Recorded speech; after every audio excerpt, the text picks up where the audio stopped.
Assalamualaikum warahmatullahi wabarakatuh. Jumpa lagi kita dalam channel Magepa 68. Sekarang kita akan mencoba mengisi data keluarga. Sebelum kita melanjutkan pengisian data keluarga, Bapak Ibu harus terlebih dahulu menyiapkan belangko data warga dan data kegiatan warga yang telah kita isi sebelumnya. Kita lanjutkan cara pengisian.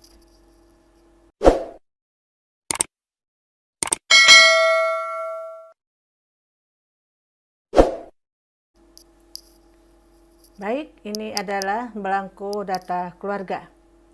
Kita mulai dengan pengisian nama dasawisma. Kita isi dengan dasawisma seperti nama dasawismanya adalah Anggrek. Selanjutnya, dasawisma ini berada di RT berapa? Misal RT 1, RW 1. Lingkungan itu menyesuaikan. Kemudian kita isi kembali dengan nama desa kelurahan tempat dasawisma itu berada. Contohnya seperti di desa Talawi Hilir, Kecamatan Talawi. Desa Talawi Hilir ini berada di kota Sawah Lunto, Provinsi Sumatera Barat.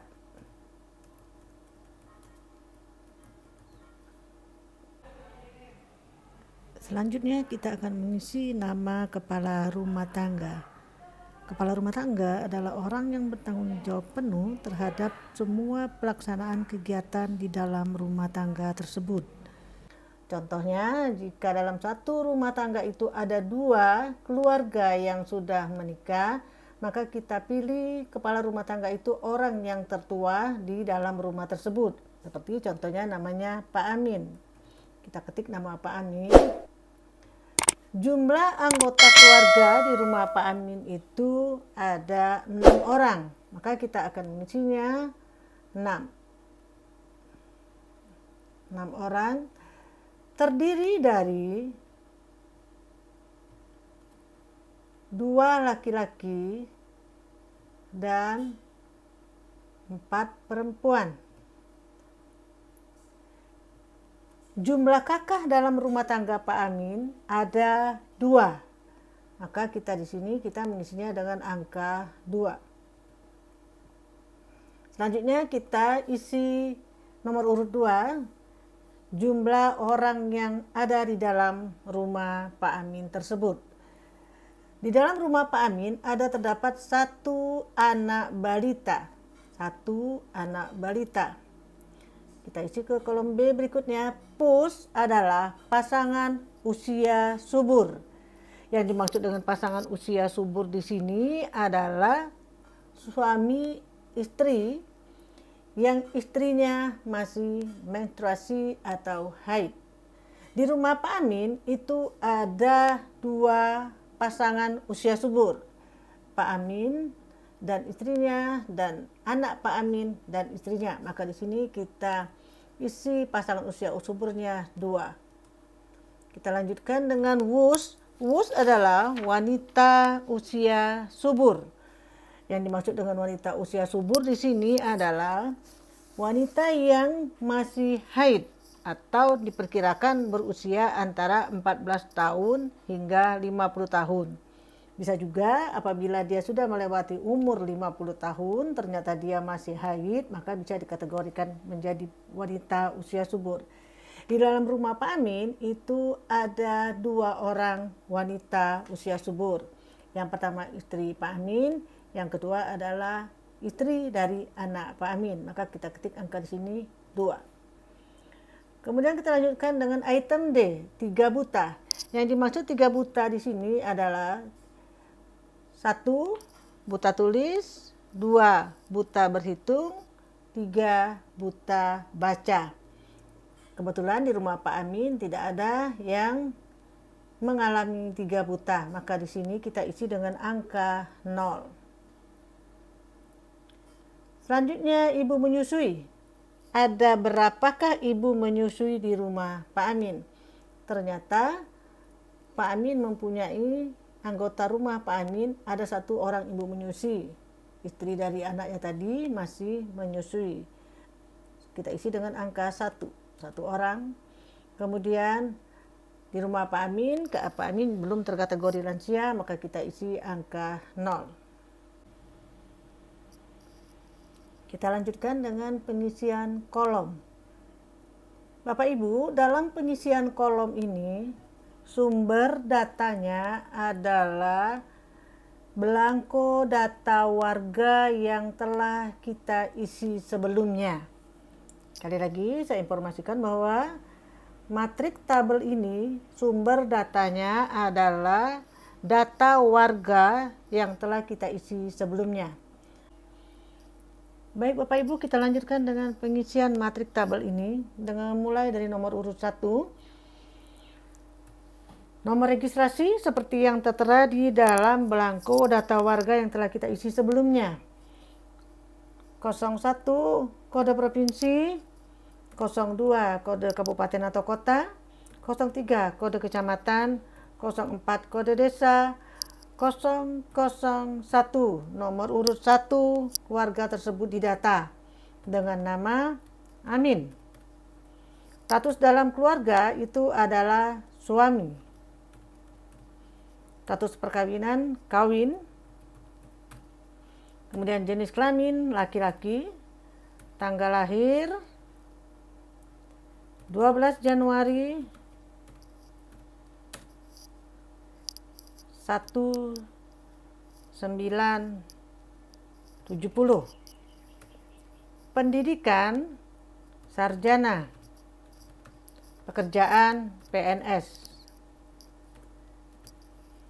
Selanjutnya dengan nomor urut 2. Nomor urut 2 dengan kode 01, 02, 03, 04, 002. Dengan nama warga yang kita data adalah Nurma.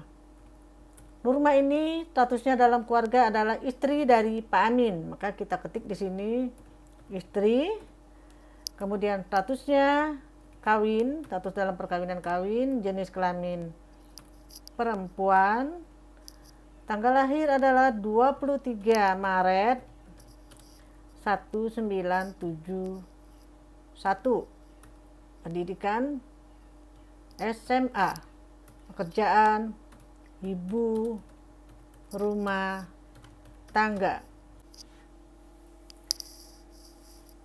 Baik Bapak Ibu, inilah data-data warga yang telah kita pindahkan ke dalam data keluarga. Yang pertama, Pak Amin dengan nomor registrasi pada saat pertama kali kita mendata itu adalah 01, 02, 03, 04, 001. Kode provinsi, kode kabupaten kota, kode kecamatan, kode desa, dan kode nomor urut warga tersebut didata. Karena Pak Amin itu didata pertama kali, maka kita beri nomor urut 001. Pak Amin, nama anggota keluarga, status dalam keluarga adalah suami. Pengisian status dalam keluarga itu suami, istri, anak, menantu, dan lain-lainnya. Status dalam perkawinan diisi dengan kawin dan tidak kawin. Pak Amin statusnya kawin. Kemudian jenis kelamin dikasih tanda centang pada kolom laki-laki atau perempuan. Tanggal lahir Pak Amin 12 Januari tahun 1970, pendidikan sarjana, pekerjaan PNS. Seterusnya. Kemudian kita nomor urut 2, Nurma. Status dalam perkawinan adalah istri dari Pak Amin. Status dalam perkawinannya kawin, jenis kelamin perempuan, tanggal lahir, pendidikan SMA, pekerjaan ibu rumah tangga. Berikutnya nomor urut 3 dengan kode 0102, 03, 04, 003. Nama anggota keluarganya adalah Irma. Status dalam keluarga adalah anak dari Pak Amin. Kemudian status dalam perkawinan tidak kawin. Jenis kelaminnya perempuan, tanggal lahir 14 Mei 2002, sarjana dan PNS. Selanjutnya kita lanjutkan lagi dengan nomor urut 4 dan seterusnya. Marni merupakan juga anak Pak Amin dengan status perkawinan sudah kawin atau kawin, jenis kelamin perempuan, tanggal lahir kita isikan juga, pendidikannya kita isikan, dan pekerjaan juga kita isikan. Yang nomor 5 kita isi nomor urut juga 005, kode registrasinya. Nama anggota keluarga adalah Ilham. Ilham merupakan menantu suami dari Marni.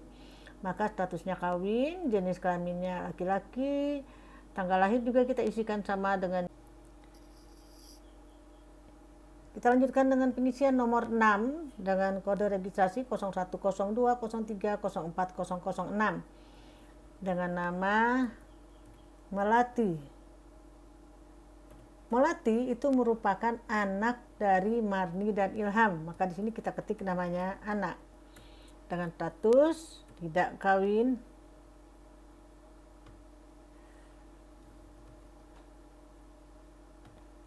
jenis kelamin perempuan, tanggal lahir 1 Juni 2019.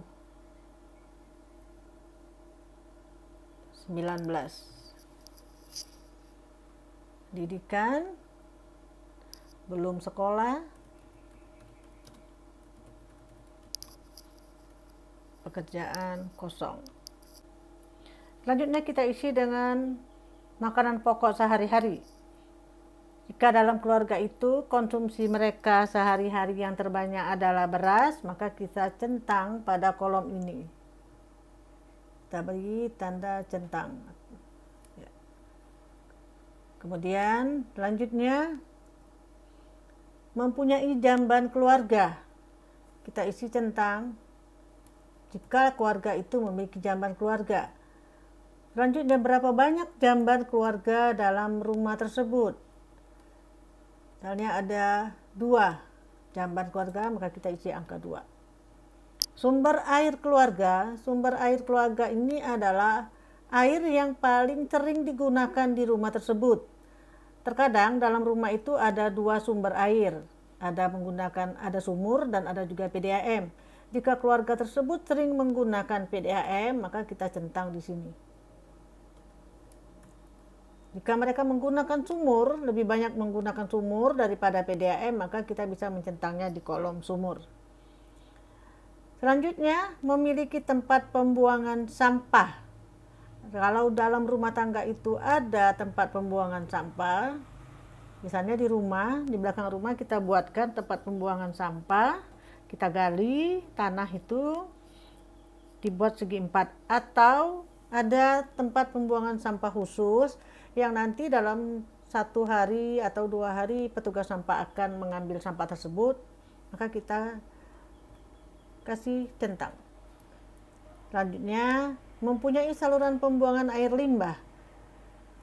Ini membuat pembuangan air limbah ini atau air kamar mandi, air cucian piring, itu di belakang rumah biasanya ada tempat pembuangan air limbah yang khusus, yang tanah sudah digali di lubang, kemudian dikasih batu, pasir, hijau, dan lain-lain. Jika dia mempunyai tempat pembuangan air seperti itu, maka kita kasih tanda centang. Jika tidak, maka kita kasih juga tidak. Kemudian menempel stiker P4K. Karena keluarga Pak Amin tidak ada yang hamil, maka kita centang di kolom tidak. Selanjutnya, kriteria rumah Pak Amin itu ada jendela, sinar mataharinya masuk, maka kita centang dengan huruf V atau kita centang. Yang penting bagi kita mengetahui bahwa kriteria rumah sehat itu seperti apa. Biasanya kader-kader PKK itu sudah tahu, kader-kader Dasar Wisma sudah tahu sekali apa kriteria rumah sehat dan kurang sehat. Selanjutnya kita masuk ke aktivitas UP2K. UP2K,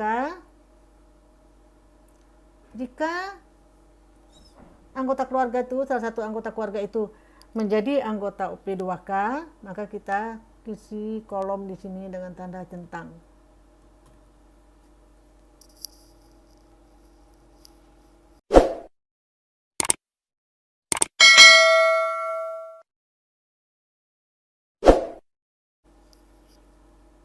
jika dia menjadi anggota P2K atau aktivitas P2K, maka kita harus menyebutkan jenis usahanya. Jenis usahanya Ibu Nurma ini adalah jasanya jasa menjahit. Maka di sini kita isi dengan jasa menjahit. Dan yang terakhir kita pada nomor urut 11, aktivitas kegiatan usaha kesehatan lingkungan. Jika keluarga tersebut melaksanakan aktivitas kegiatan usaha kesehatan lingkungan, membersihkan lingkungan, menanam toga, kemudian membersihkan selokan-selokan yang berada di rumah, maka bisa kita masukkan ke dalam kolom ini dengan tanda centang. Bapak Ibu, kita lihat lagi apakah sudah cocok data kita. Kita mulai di sini.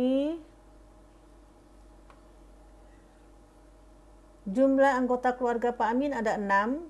Dalam tabel juga ada 6. 1, 2, 3, 4, 5, 6.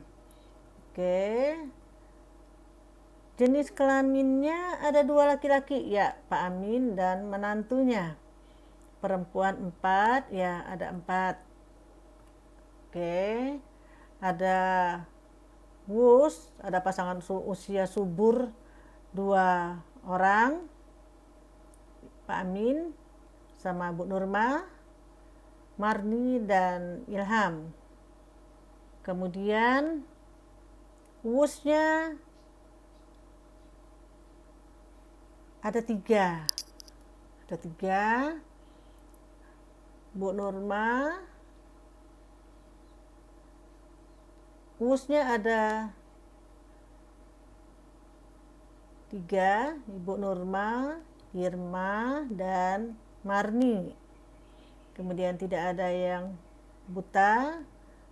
Ibu menyusui 1 orang, karena melati itu masih menyusui. Balita ada 1 orang. Oke Bapak Ibu, demikianlah cara pengisian data keluarga. Ya, kita lihat secara keseluruhan data-data yang sudah kita isi. Oke, kita lihat data-data yang sudah kita isi, data keluarga Wisma Anggrek. Kita lihat secara keseluruhan, perlahan-lahan sudah terisi semua. Ya, sudah terisi. Kita lihat ke samping, semuanya sudah terisi sampai dengan pekerjaan. Oke. Kemudian kita lihat juga mulai dari nomor urut 3 sampai dengan nomor urut 11 yang di bawah sudah terisi semua, mulai dari makanan pokok sehari-hari, jamban keluarga, sumber air, sampai dengan nomor urut 11 aktivitas keluarga sudah terisi semuanya. Demikianlah Bapak Ibu, terima kasih. Wassalamualaikum warahmatullahi wabarakatuh.